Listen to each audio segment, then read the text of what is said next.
the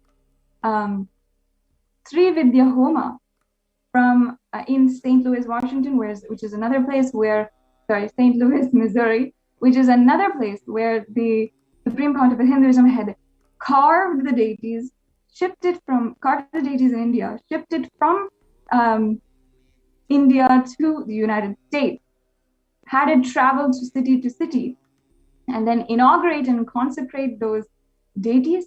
And here he is conducting the Sri Vidyahoma with, see, this Venkateshwara is actually the Venkateshwara which the Supreme Pontiff of Hinduism carved himself. And it is a 9-foot tall Venkateshwara, which is actually in the United States the tallest Venkateshwara deity there, and actually carved from stone in one mold. So it is a very unique, absolutely passionate, absolutely driven to give people a super conscious breakthrough.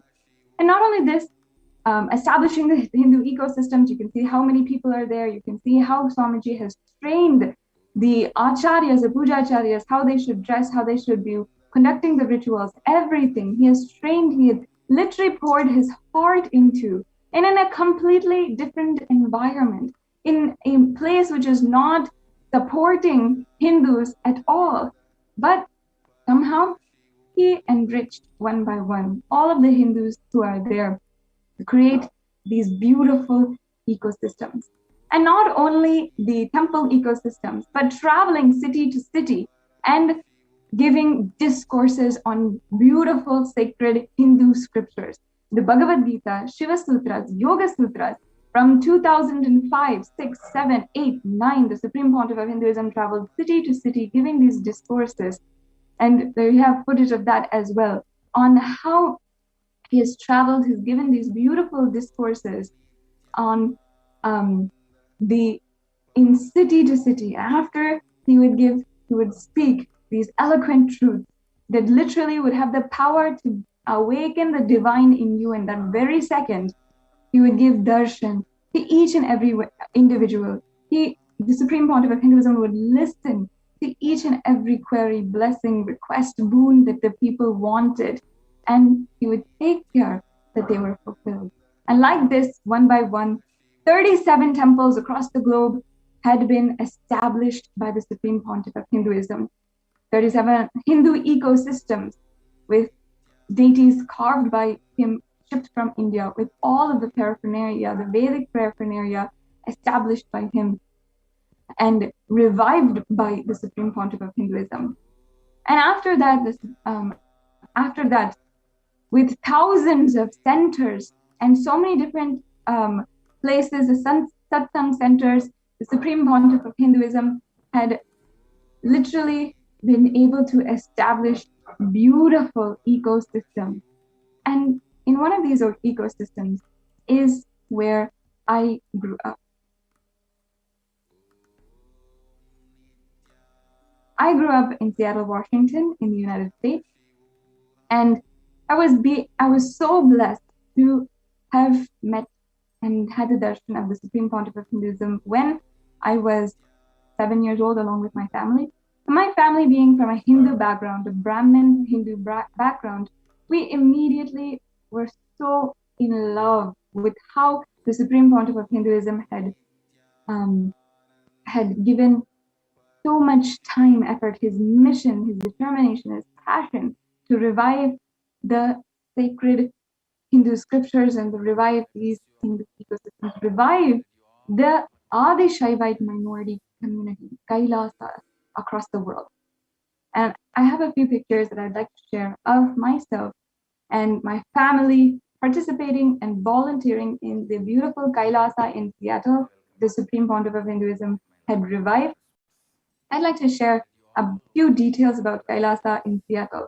Kailasa in Seattle is the Paschima Chidambaram temple, meaning the Western Chidambaram temple.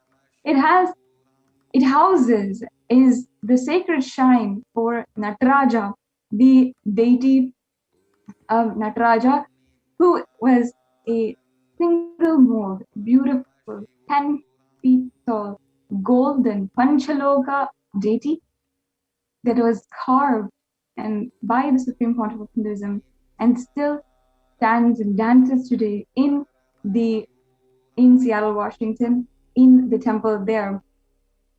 And Lord Nataraja, the very ecstatic, beautiful, blissful form of Paramashiva himself, was the first deity that I connected to when I was a child. When I was 10 years old, this temple we as a community, led by the Supreme Pontiff of Hinduism, had worked together to establish and revive this beautiful ecosystem. And my father was then ordained, and my father was then trained by the Supreme Pontiff of Hinduism as the main Pujacharya, or the main priest of the temple. And after that, my mother was also the Annadhata, meaning the in charge, the responsible leader for the food services, the temple prasadams, the offerings, everything related to the kitchen of the temple. And my brother also, out of his own decision, he wanted to go and study in the Nithyananda Gurukul in Adi Kailasa Sarvajnapeetam. So my whole family became so involved in this beautiful ecosystem, and our lives were so enriched by the Supreme Pontiff of Hinduism, this Kailasa which he created.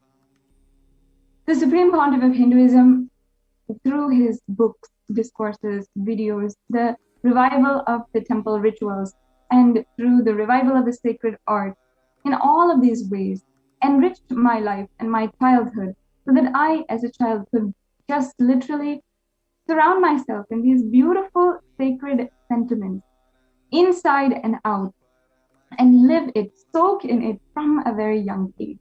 And at that age itself, the Supreme Pontiff of Hinduism had initiated me into as a Rudra Kanya, a temple, a dancer, a leader, a woman leader in the Kailasa ecosystem. These Rudra Kanyas are an ancient lineage or an ancient sampradaya, which were filled by women, and all of the Rudra Kanyas were temple administrators and protectors and guardians of the sacred Hindu art. So everything which the temple ecosystem, and everything that had to do with the art, and every single 64 of kalas, all of the art, were under the Rudra Kanyas. So the Supreme Pontiff of Hinduism, even at that time, had initiated me as a Rudra Kanya, initiated me and empowered me to be a Rudra Kanya and live as a leader in the whole of Kailasa, and work towards this revival of Sanatana Hindu Dharma that he is doing. Be a leader and empower myself and others with the sacred Hindu sentiments that the Supreme Pontiff of Hinduism is reviving from Sanatana Hindu Dharma. So this was the beautiful childhood that I was surrounded by, I was living inside. Now that I have explained, hopefully all of you have understood how the Supreme Pontiff of Hinduism had gone city to city, established the whole USA Sangha, a Kailasa in the United States, where so many thousands of people, so many thousands of centers, 37 cities, so many different cities, people, so many thousands of people were literally changing their very lifestyle and starting to live a beautiful lifestyle of Kailasa. And all of this is what had happened in just a few years, just a matter of a few years. At this time, the Supreme Pontiff of Hinduism, also in India and so many different places, had actively been enriching with so many different people, and also the at least hundreds of thousands of people would flock to his discourses in India. And in India, he was attracting the nationwide attention, and of course, all over the world, the international attention to see and for the revival of Kailasa, which he was working towards. And at this time, with so much activity, with successful creation of ecosystems all over the world, and 1 billion people enriched and personally touched, transformed by the Supreme Pontiff of Hinduism, he had been actually targeted by the anti-Hindu militant forces. Now, there's so many different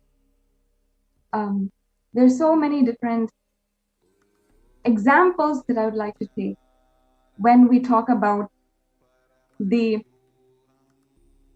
anti-Hindu militant terrorist forces, because perhaps Hindus have not done a good enough, responsible enough job in telling our story.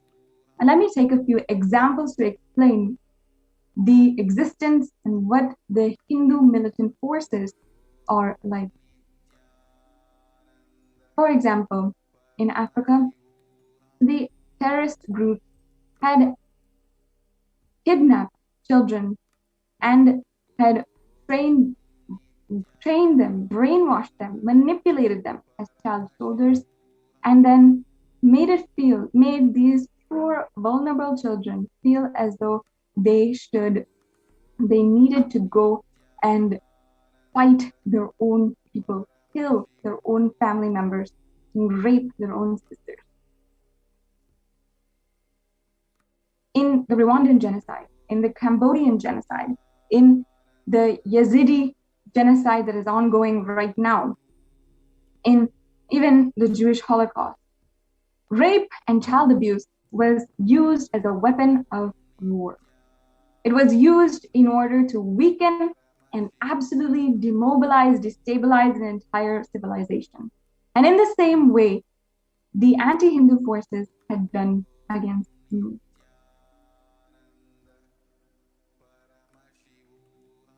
And against Kailasa, against the revival of the Supreme Pontiff, the revival of Kailasa, which the Supreme Pontiff of Hinduism was actively, successfully doing.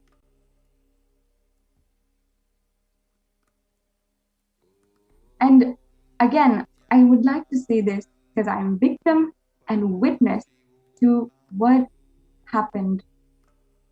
And after so much of trauma, pain, and after that, desperation to understand why what was happening, and why so many of us are victims. I wanted to understand why. And that is why I myself went to the point of seeing where all this happened in the Cambodian genocide, in the Yazidi genocide that's happening right now, in the Rwandan genocide in Africa. In so many different places, it has been a weapon war. And in the same way, the anti-Hindu militant terrorists have used rape, child sexual abuse, child sex trafficking, child molestation and manipulation and brainwashing, as well as objectification of women, sexualization of women in the media, and as well as rape and sexual assault of women against Kailasa and the Adi Shaivite minority tradition, which the Supreme Pontiff of Hinduism is reviving. And this is exactly what, thankfully, 10 years later, the Supreme Pontiff of Hinduism finally was able to be recognized for. And the persecution which happened against him, he was been able to be recognized for. That Until now, he has stood for protecting Hindu women, period. I invite all of the viewers once again to share the link to see how the UN has recognized the persecution against the Supreme Pontiff of Hinduism and the ASMT women, and how the whole world we're just now being able to get the international attention. How we went literally door to door, begging, judiciary to judiciary, government to government, house to media house, begging, asking for justice, that what the Supreme Pontiff of Hinduism was doing was right, purely good for the world. And finally, the United Nations has recognized, and we are getting international attention for the crimes done against the Supreme Pontiff of Hinduism and his disciples, especially his women disciples, and the Balasans, the children of who have decided to live their life and dedicate their life to the future of Hinduism.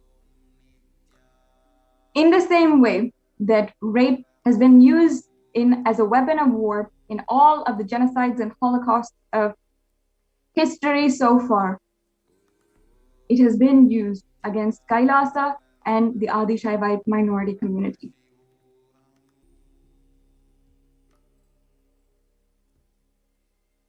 And I'd like to now explain to all of the viewers how that exactly happened and what the anti-Hindu militant forces had done to victimize me and also so many people across the world. Before going forward, just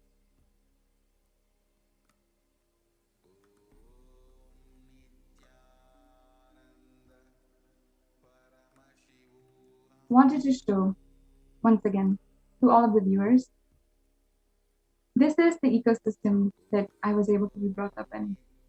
There's the Nataraja deity that I am still so in love with, that have literally, because Swamiji has done so much of hard work, blood, sweat, and poured his energy into.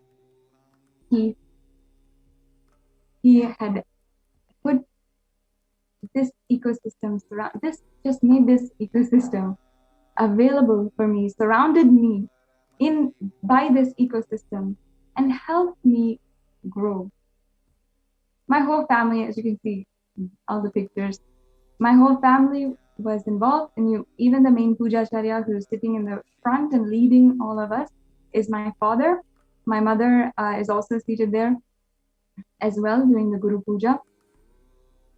These are all my cherished childhood memories of doing Guru Puja, sitting in the sacred space of this temple and sitting with deep sacred sentiments towards my Guru. From a young age, of course, with the help of my parents, with the teachings, guidance of my parents as well, I was taught that the Guru is God.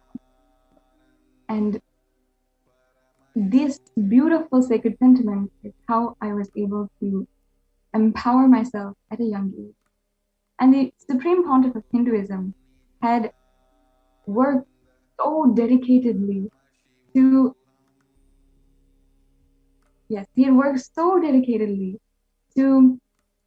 enrich lives one by one. Now you're seeing the photos. Thank you to the NTV operator for projecting those.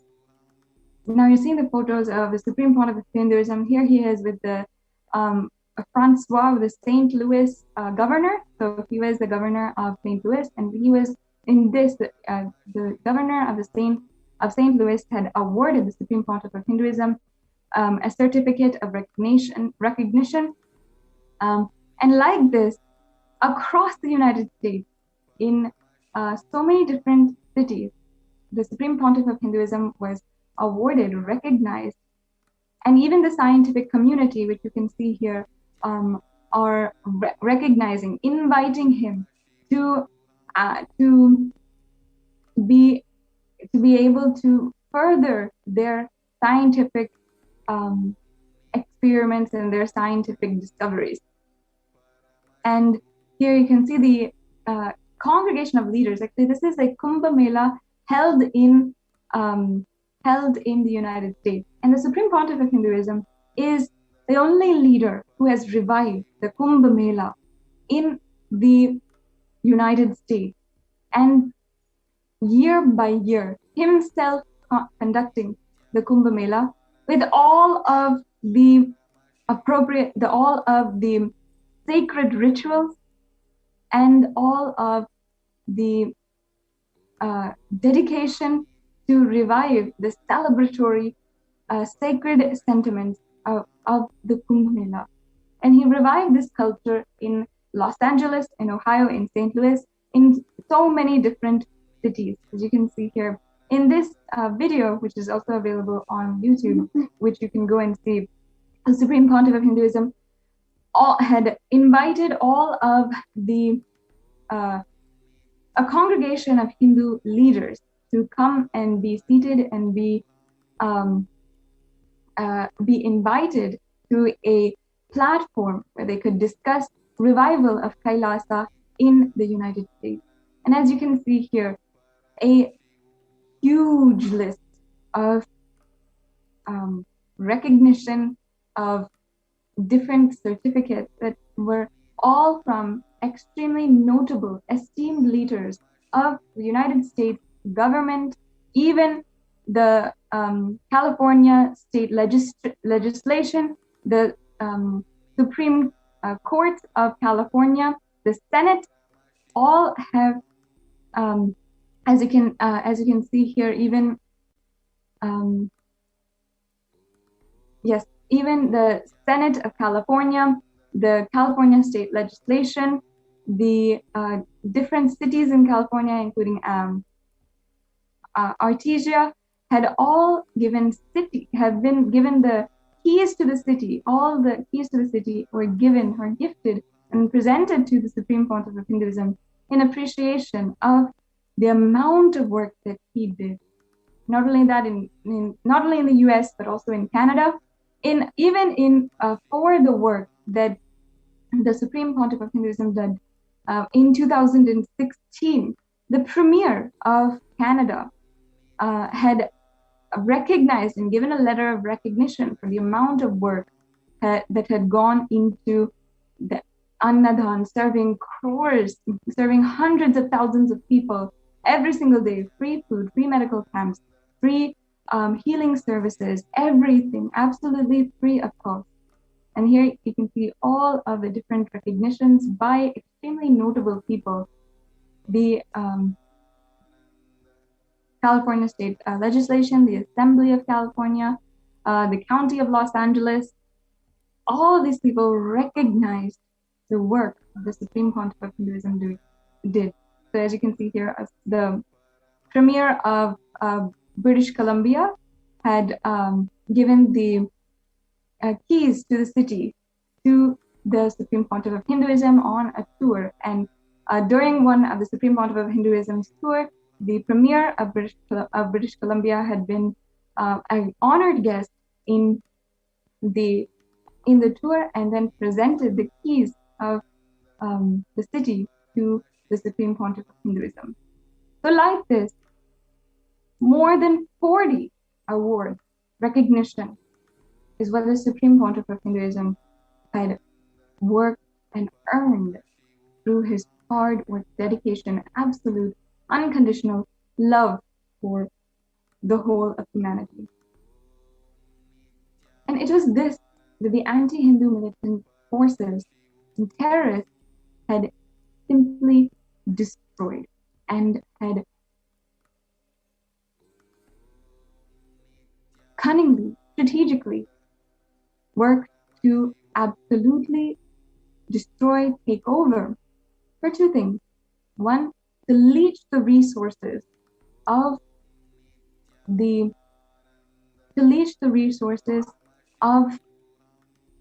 the whole Sangha that the Supreme Pontiff of Hinduism worked so hard for, and to leash those resources and use it for their own criminal activities, and also for the Supreme Pontiff of Hinduism to ultimately not be able to stop his mission, to eliminate him entirely, arrest, or to assassinate him and dispose of him completely.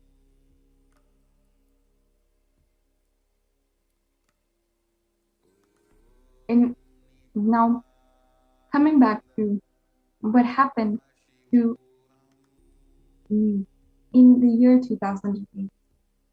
Anti-Hindu militant forces, the terrorist forces, had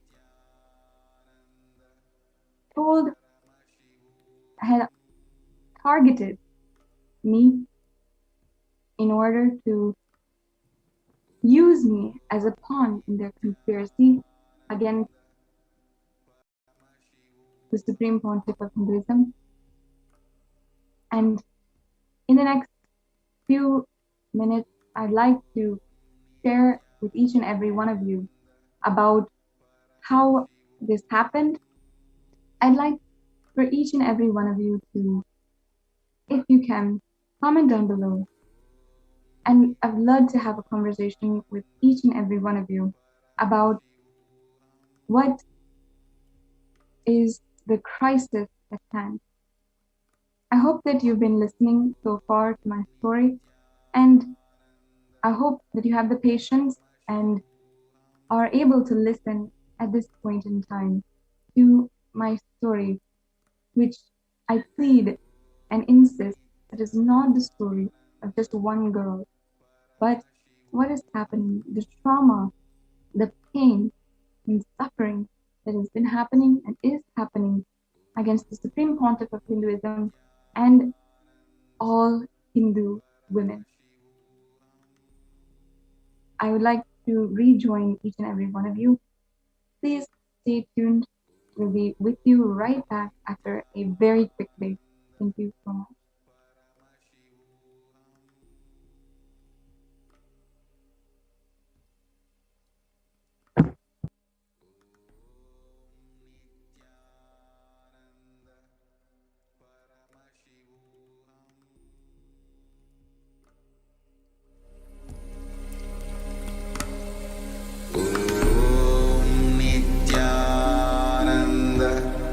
Paramashivoham.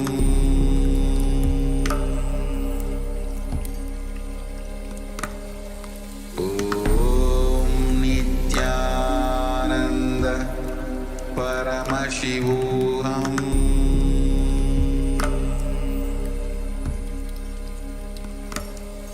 Om Nithyananda Paramashivoham.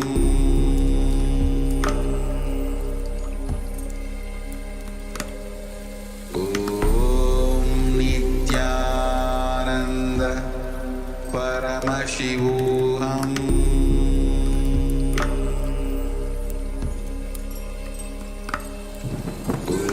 Om Nithyananda Paramashivoham.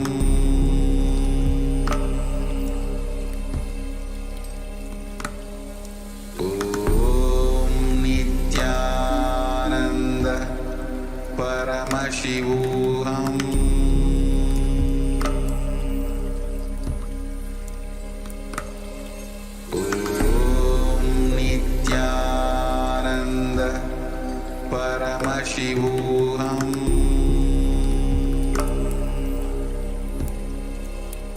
Paramashivoham. Om Nithyananda Paramashivoham.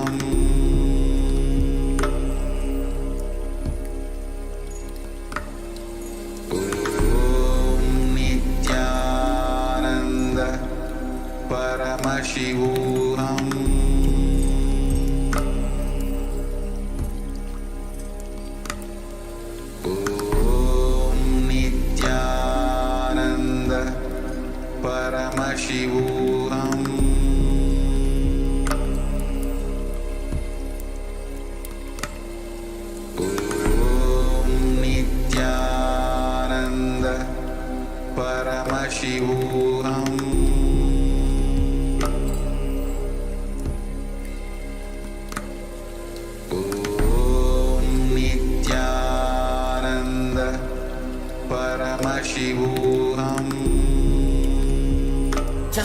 alive for next 3 years. Don't die within next 3 years.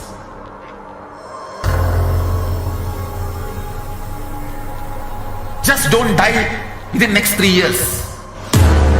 Be alive, somehow be alive. I'm working sincerely. I will reach you somehow. Somehow I will reach you.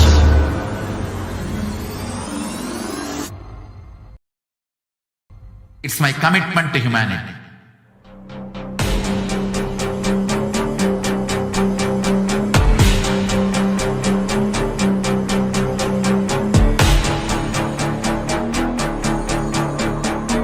Just don't die within next 3 years. I will reach you wherever you are, whichever corner of the world you may be. I will reach you with enlightenment.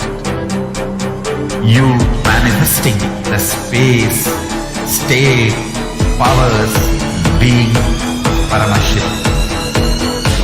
It is possible, and it is possible for you.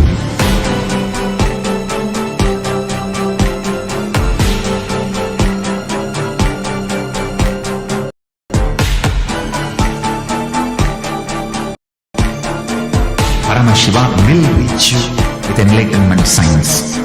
I know he is going to do the job. Just be alive for next 3 years. Nothing else.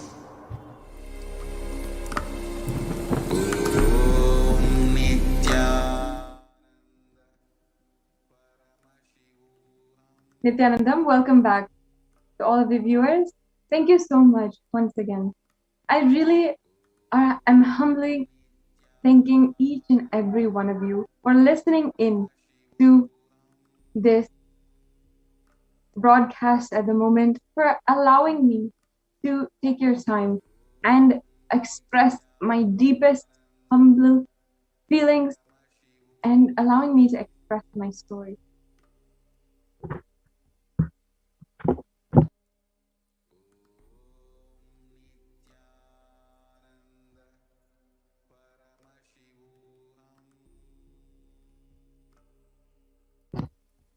Yes.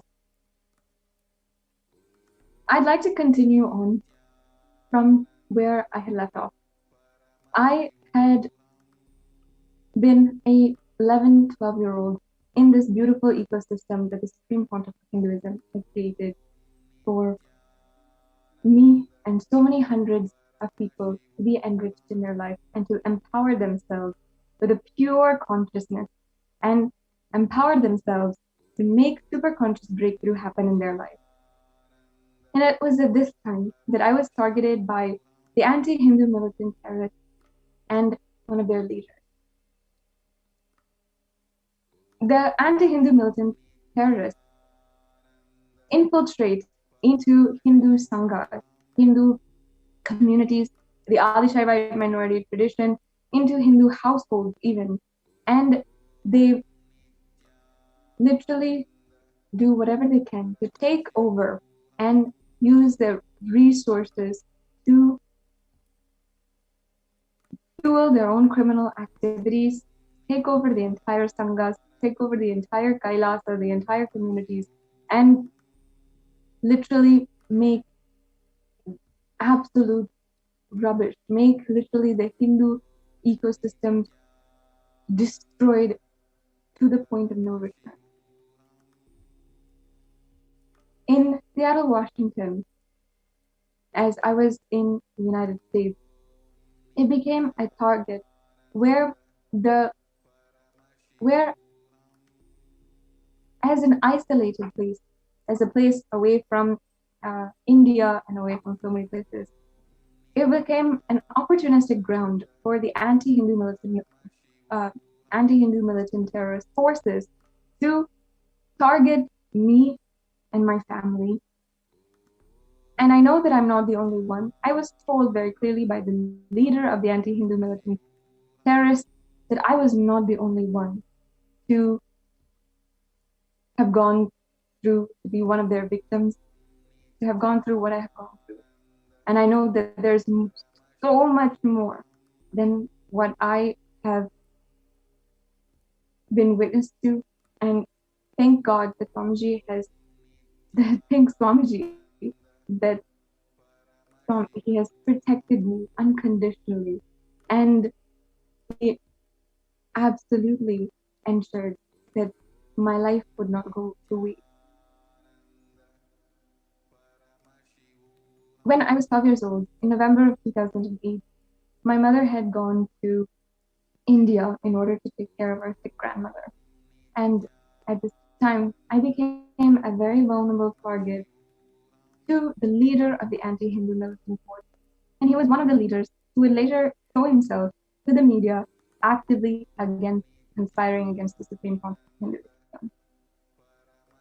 His name was Vinay Bharadwaj. He was 33 years old, and I was 12.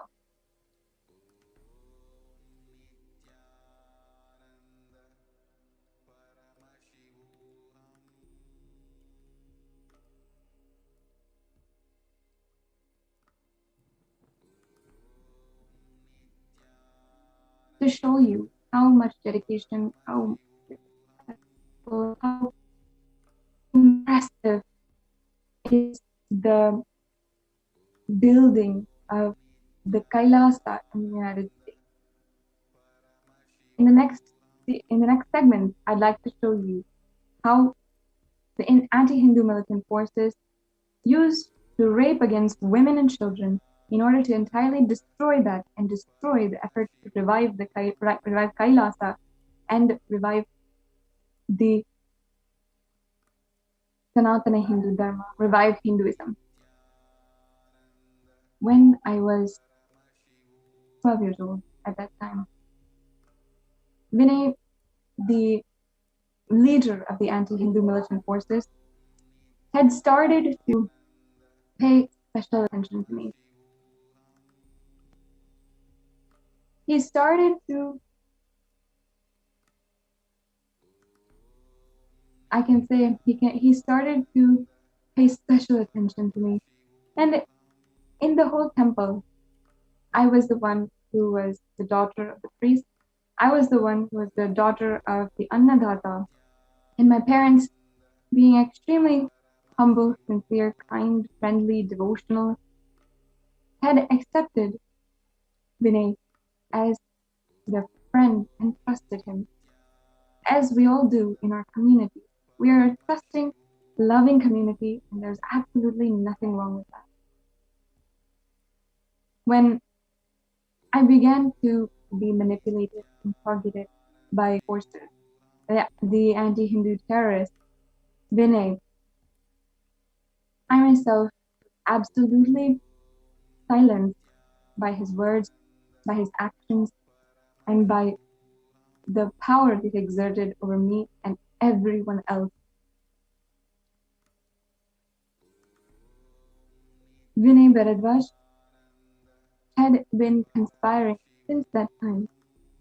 The moment he set his eyes on me, to use me in a pawn against the Supreme, as a pawn against the Supreme Court of Hinduism.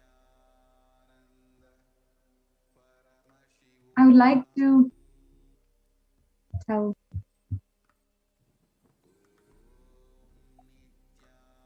all of the viewers that it makes me extremely vulnerable, and I'm very sorry. I'd like to give a trigger warning to all of you viewers that what I'm about to say is extremely traumatic for myself and perhaps for some of you if you are a child abuse survivor, if you are a sexual abuse survivor.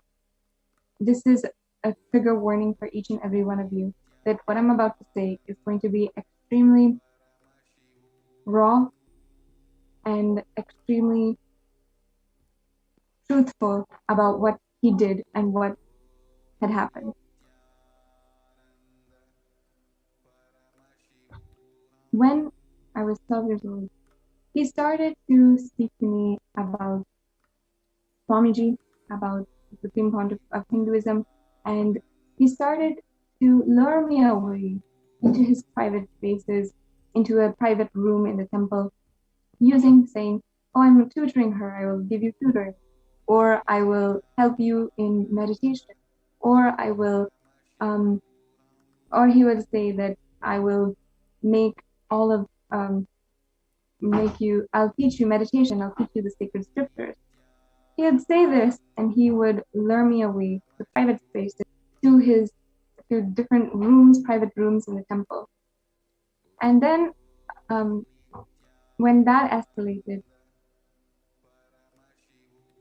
he started to then take me and call me on the phone when I was when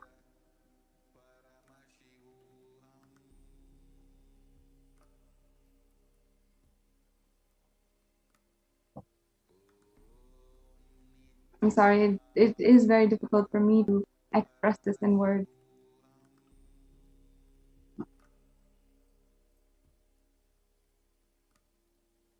So I request all the viewers to stay tuned.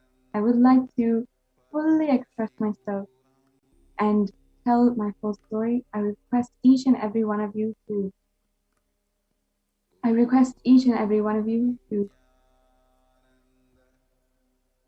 stay tuned, and please, if you could, give your time to listen to my story. Thank you so much. I'll be right back with you after a short break.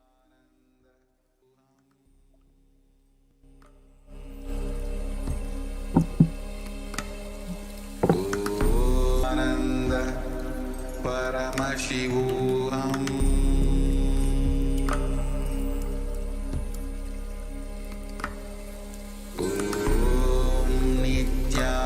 Nithyananda Paramashivoham.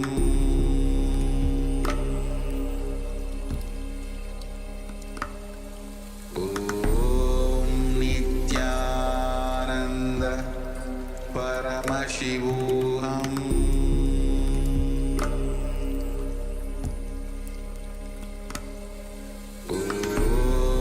Nithyananda Paramashivoham.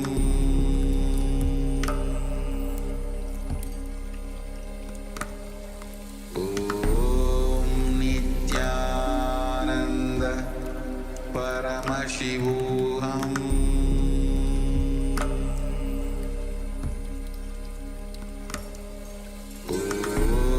Nithyananda Paramashivoham.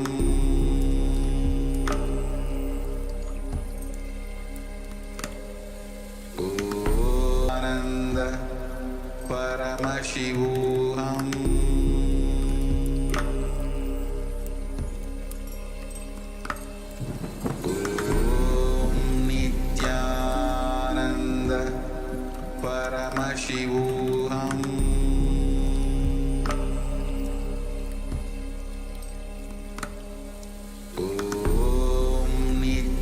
Nithyananda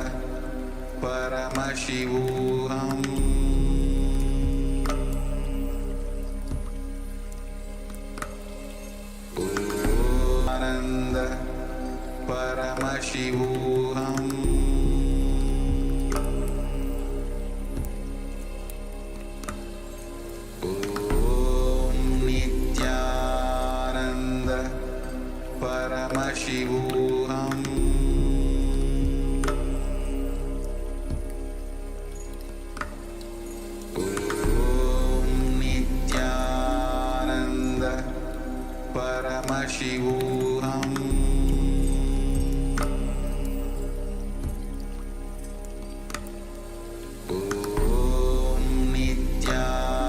Nithyananda Paramashivoham.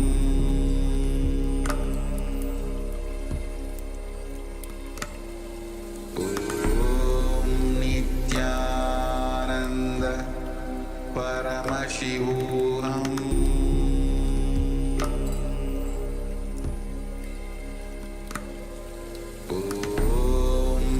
Nithyananda Paramashivoham.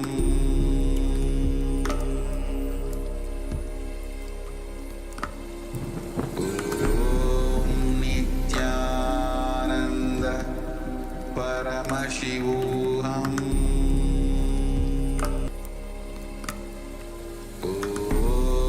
Nithyananda Paramashivoham.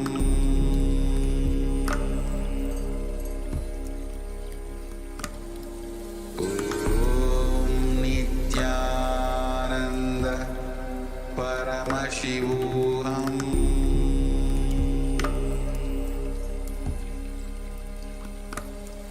Om Nithyananda Paramashivoham.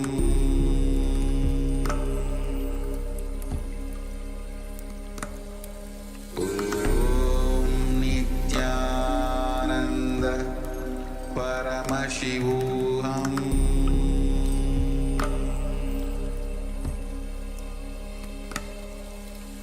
Om Nithyananda Paramashivoham.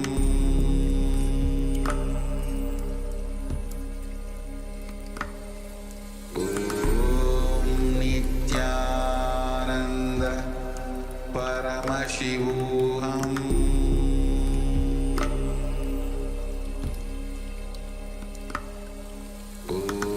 Om Nithyananda Paramashivoham.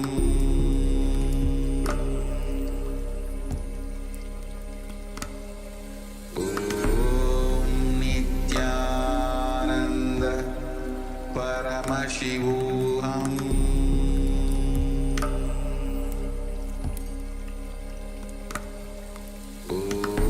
Om Nithyananda Paramashivoham.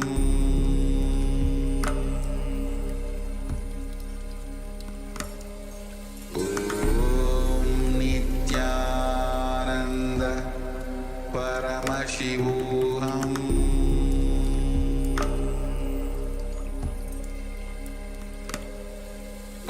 Om Nithyananda Paramashivoham.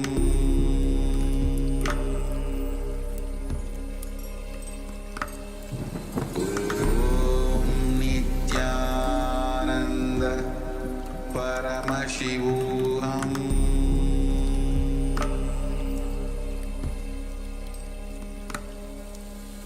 Om Nithyananda Shivoham.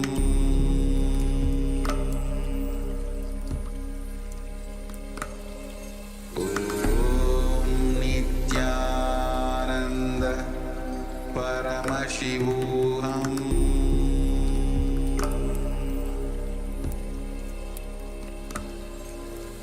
Om Nithyananda Paramashivoham.